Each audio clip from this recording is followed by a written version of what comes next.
Sanibonani balingani mabhungu namatshitshi. Igama lami nginguSpooky N isiZulu.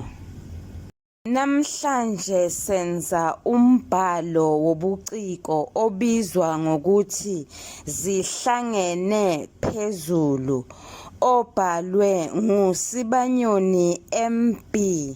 Lo mbhalo uyinovel, unamakhasi 133.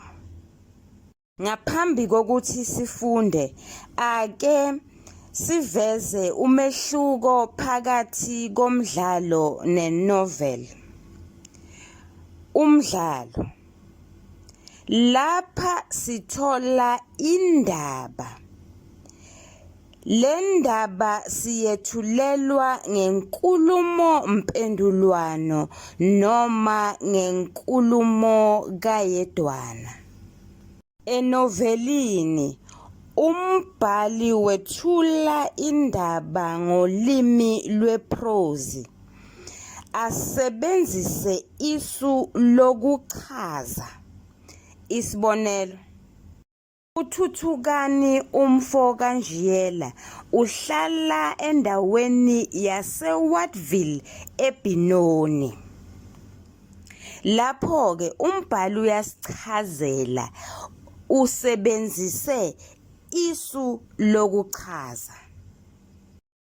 Okwesibili, enovelini ingwijikhwebu ingatholakala kusukela esingenisweni, emzimbeni nasesiphethweni. Kanti emdlalweni ingwijikhwebu itholakala esiphethweni kuphela. Nanoma kunjalo, singakhohlwa ukuthi kuyaye kube nesakhiwana noma nezakhiwana.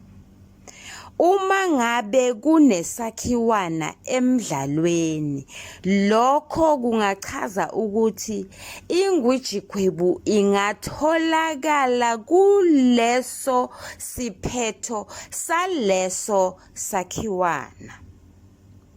Siyabonga. Ngiyathemba lokhu kuzocaca kahle uma ngabe sizothola isakhiwana kule novel. Abalingiswa bomdlalo singaphinde sibabize ngokuthi bangabadlali.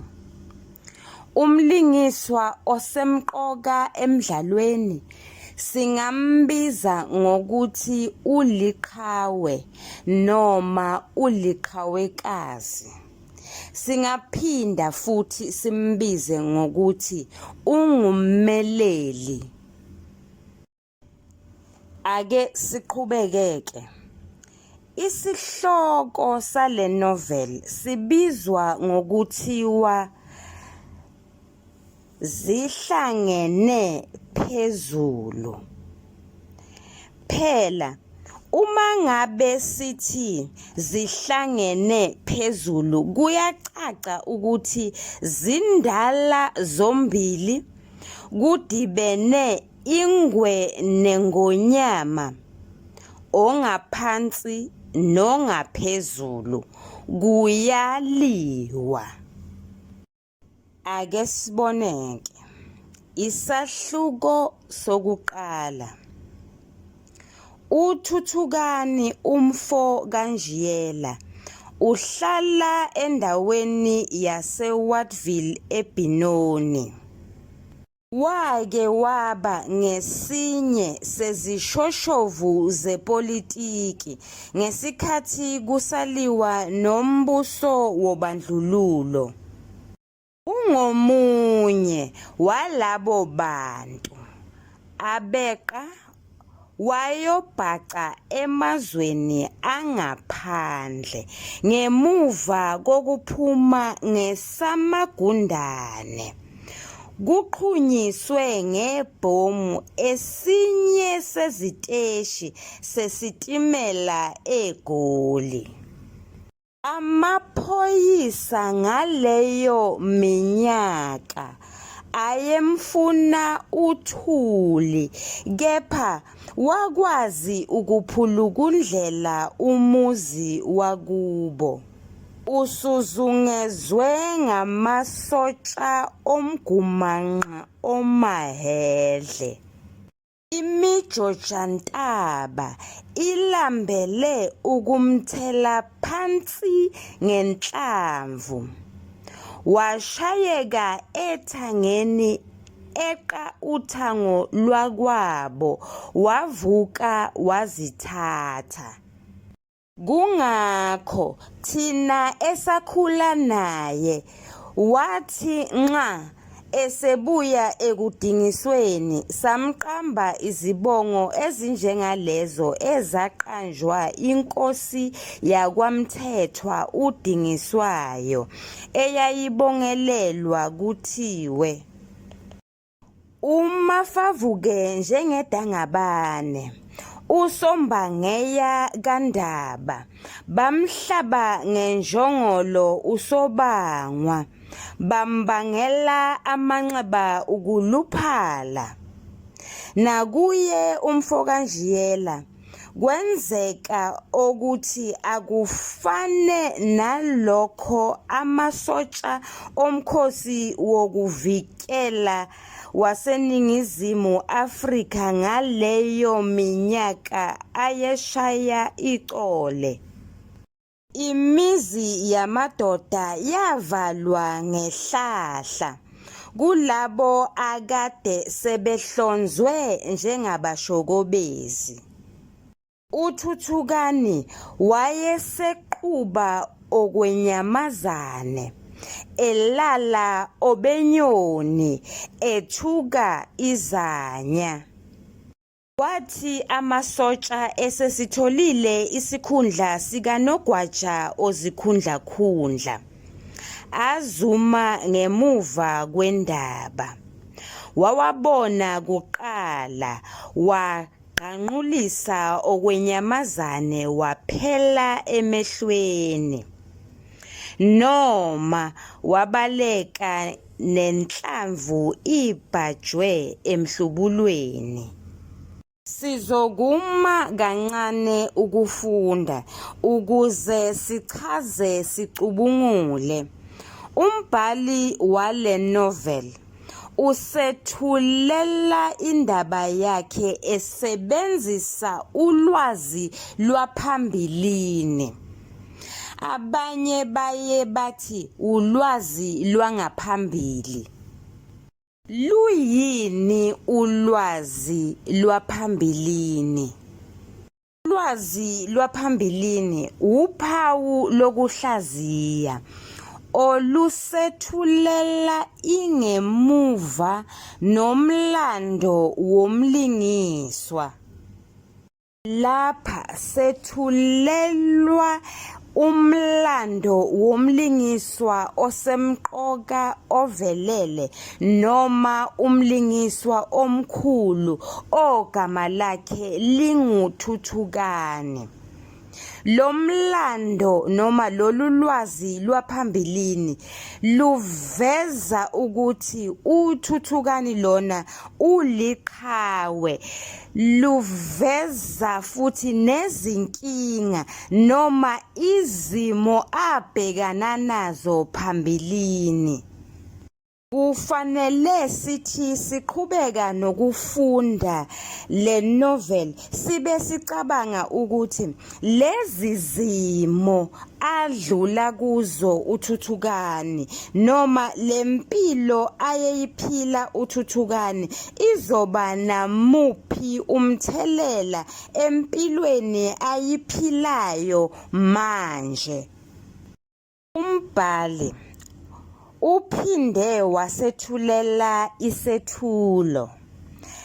Lapha kulesi sethulo sithola okulandelayo. Sithola umlingiswa osemqoka, uThuthukani Njiyela. Sithola isizinda.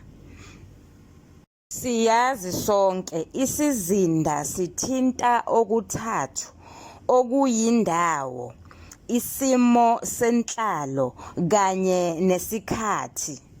Indawo le ndaba yenzeka eWattville eBenoni. Isimo senhlalo ulwazi lwaphambilini lusethulela ingemuva lomlingiswa onguthuthukani lingelihle. Ngakho-ke lana siyabona ukuthi uthuthukani kungenzeka ukuthi aphinde ahlangabezane nezinkinga. Isikhathi lapha kulesi sethulo kukhulunywa ngamaphoyisa, izibhamu namasotsha.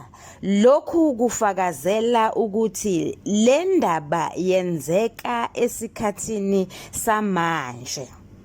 Isethulo siphinde sethule isisusa sodweshu. Okwamanje-ke kusho ukuthi kuyofanele ukuthi siqhubeke nokufunda ukuze sikwazi ukubona isisusa sodweshu. Umbhali ukwazile ukuqhathanisa izehlakalo ezedlule ezingumlando kanye nokwenzeka manje eWattville eBenoni.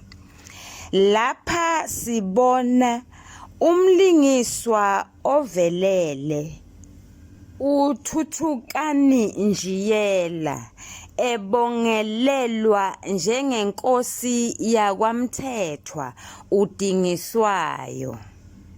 Sizoqhubeka nokufunda ukuze sibone ukuthi yini enye esiyethulelwa ngolwazi lwaphambilini. Sizoqala lapho sigcine khona. Kubhaqeni nakhona babephilisa okwezinyoni ngoba uhulumeni wangaleso sikhathi wawushwabulela amazwe angomakhelwane ukuthi yiwona afukamele amaphekulazikhuni afuna uketula umbuso. Kungakho umfokaNjiyela nabanye baquba emazweni amaningi lapho bathola ukuqeqeshelwa ubushokobezi ukuze bekwazi ukubuyisa leli lizwe ezandleni zombuso wabansundu. Athi kungedlula leso simo esimanzonzo naye umfokaNjiyela wabuya ngayo iminyaka yawo 1990 ebuyela ekhaya endaweni yaseWattville. Ngicela ukuma kancane. Phela ngifunda njengoba kubhaliwe.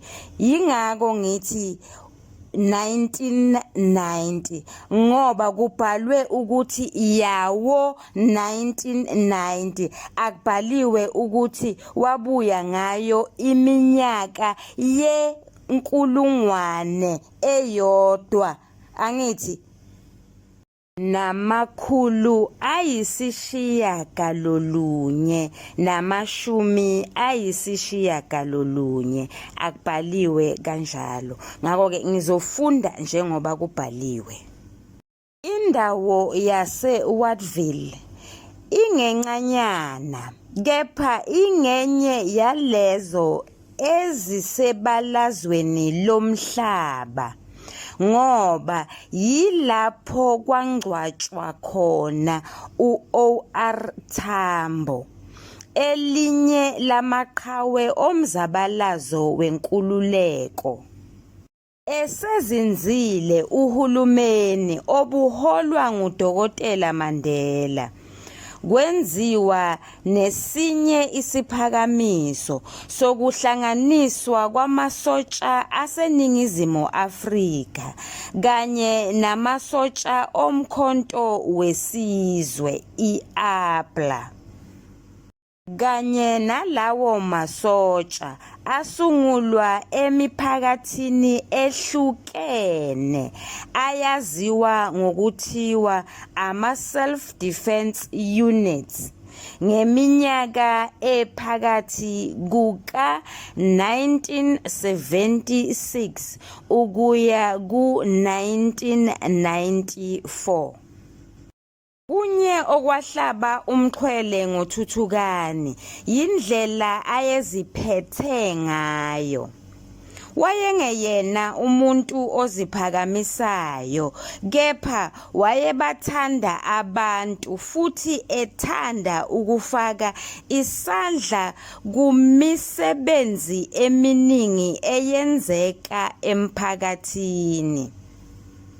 Lokho kwamnikeza ithuba lokuthi aqokelwe kuzikhundla zokuhola emphakathini kuyona le ndawo yaseWatville.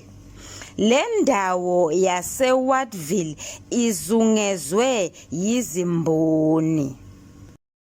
Sizokuma kancane ukufunda, sichaze, sicubungule. Ulwazi lwaphambilini sithena lusethulela ingemuva noma umlando womlingiswa. Lapha sesiyabona uThuthukani ufana nse neNgonyama noma nenkosi yakwaMthethwa uDingiswayo.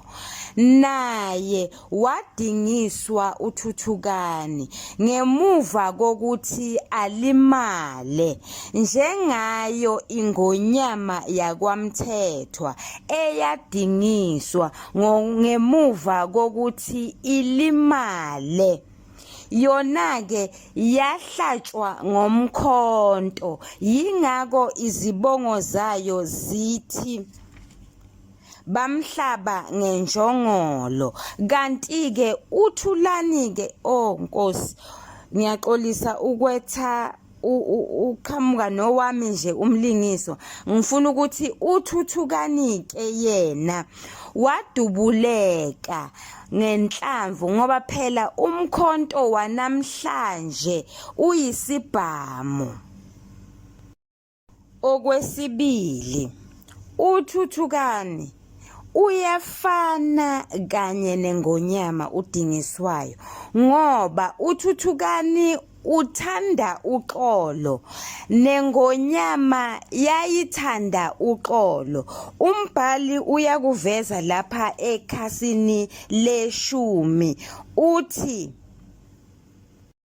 okunye okwahlaba umxhwele ngoThuthukani yindlela ayeziphethe ngayo.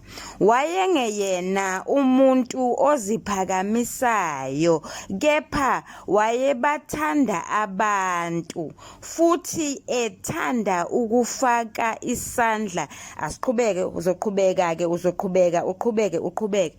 Besifuna ukuthini lapha? Sifuna ukuthi uThuthukani lona uyabathanda abantu. Lokho kumveza njengomuntu othanda ukubona uxolo nokuthula emphakathini. Bafundi, ningakhohlwa ukuthi nideni lalela niphinde nifunde amanothi ahambisana nale video. Asiqhubekeni-ke sifunde. Umnumzane Thuthukani Njiyela inkaba yakhe yasala endaweni yaseMohenjon eMahasoni, kepha wakhulela eWatville lapho aqala khona ukufunda isikole, wagcina eseqeqeshelwe ukuba nguthisha. Ngenkathi eqa umngcele eyozimbandakanya namaqembu omzabalazo wayesevele enguthisha.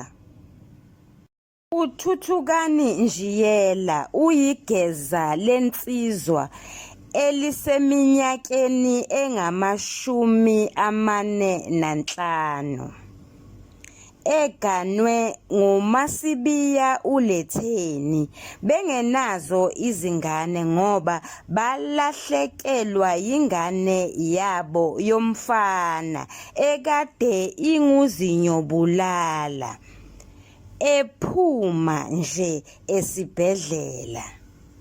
uLetheni yintombi atholana nayo besabhace ezweni laseSwazini bekuyona le ndima yomzabalazo. Ubuyeni kwabo eNingizimu Afrika bangena emqashweni kuyilapho kwase kuqala ukwenziwa kwamalungiselelo okuganana. Ngonyaka ka-1995 uLetheni waba ngomunye wamakhansela okuqala ngemuva kokhetho luka-1995. Wathola isikhundla kumkhandlu kamasipala waseBenoni. Okwathi ngokuhlanganiswa komasipala abehlukene ngonyaka ka-2000 iBenoni yaba ngenye yezindawo ezangena ngaphansi komkhandlu omusha wase-Ekurhuleni. Zonke izinto emzini wakwaNjiyela zazihamba kahle ngoba babethandana kakhulu kungamathe nolimi noLetheni umkakhe.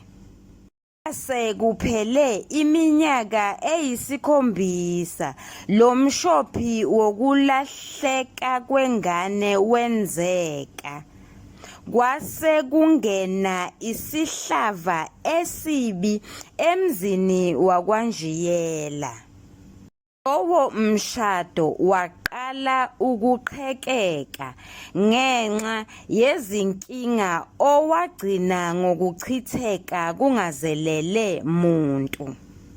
uLetheni wayehamba ngokomsebenzi eya kuzifunda ezihlukene naphesheya kwezilwandle imbala. Kwakuthi noma esebuyile angabi naso isikhathi sokubhekana nezindaba zomuzi, esehlala kubangani ngegama lokwenza umsebenzi wobukhansela. Sizokuma kancane ukufunda sichaze sicubungule. Nasi isisusa sodweshu. uLetheni akasenaso-ke isikhathi somyeni wakhe.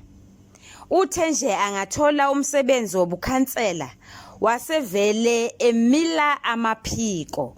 Usethi noma engenzi lutho ahlale ebanganini bakhe aqambe namanga athi usemsebenzini usaqhuba lona ithikithi asiqhubekeni nokufunda.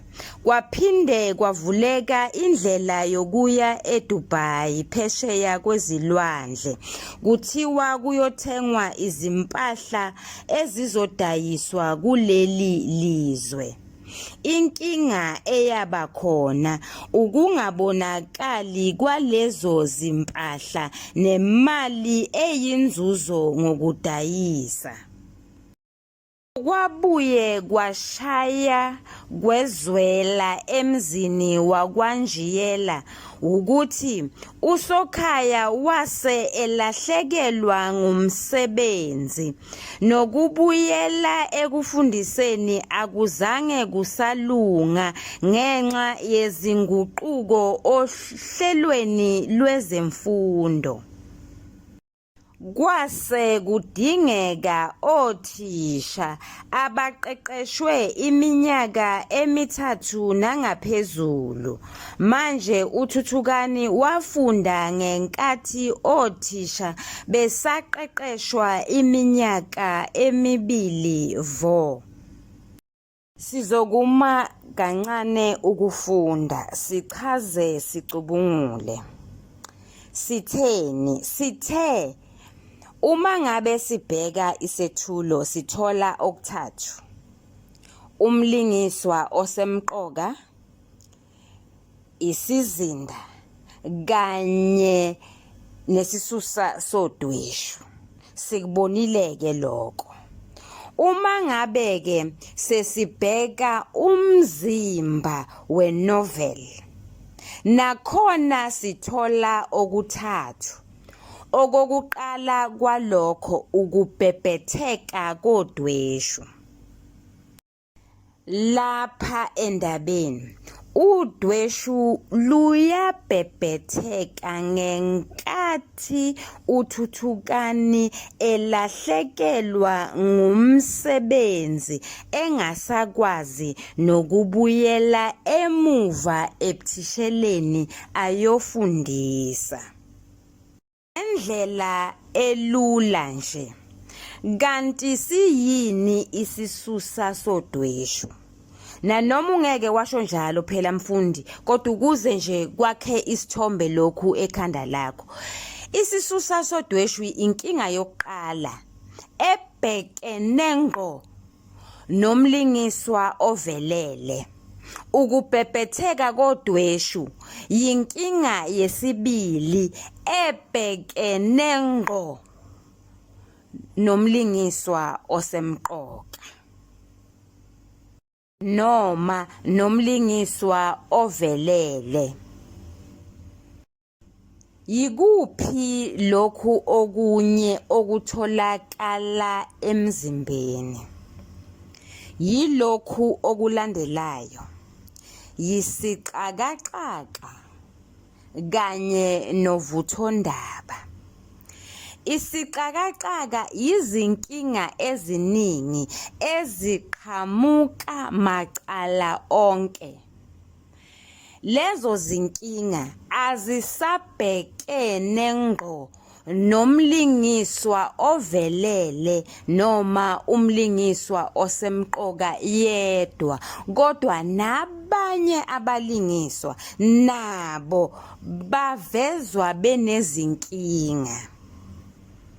Sizothi-ke uma sesiqhubeka nokufunda, sibone, sichaze, sicubungule. Okwanamhlanje ngicabanga ukuthi kwanele esesikwenzile. Sicela ukuthi-ke siqhubeke ngelinye ilanga. Ngiyabonga, nisale kahle. Ngiyathemba nizohlomula. Ningakhohlwa ukusubscribe.